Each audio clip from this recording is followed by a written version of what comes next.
தான் உங்களுக்கு லைஃப் நல்லா இருக்கும்.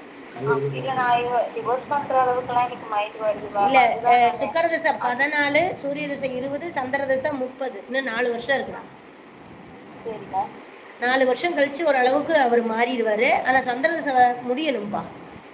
முடியும். ஆனா அவர் எனக்கு டிவோர்ஸ் கொடுக்க மாட்டாரா மேம்? நான் தான் மேம் அவர் டிவோர்ஸ் கேட்டுட்டு இருக்கேன். அவர் எனக்கு கொடுக்குற ஐடியாவே இல்ல. அடிக்கிற வாய்ப்பு இருக்காமா? கொடுக்க மாட்டாருமா. கொடுக்க மாட்டாருங்களா? நானே எனக்கு அவர் வேணாம் அப்படின்னு சொல்லி பிரிஞ்சு போனாலும் நாங்க பிரியறதுக்கு வாய்ப்பு இருக்கா? 7ஆம் அதிபதி 11ல நீங்க செகண்ட் மேரேஜ் பண்ணிக்கலாம். வெளியில நீ வேணான்ட்டு கல்யாணம் வேணான்ட்டு போயிடலாம். அதுக்குள்ள உங்க ஜாதகத்துல வாய்ப்பு அதிகம். நீங்க பாக்கியத்துல இருக்கிறத விட அவர் தன் ஸ்தானத்துக்கு பூர்வ புண்ணியத்துல இருப்பாரு. அவ்வளவு சீக்கிரம் கொடுக்க மாட்டாரு. அவரா மனம் வருந்தி போகட்டும் அப்படின்னு 30 வயசுக்குள்ள கொடுத்தா கொடுக்கலாம். ஆனா கொடுக்கறதுக்கு வாய்ப்பு ரொம்ப குறைவு. எனக்கு 30 ஆகத்துக்குள்ளையாமா?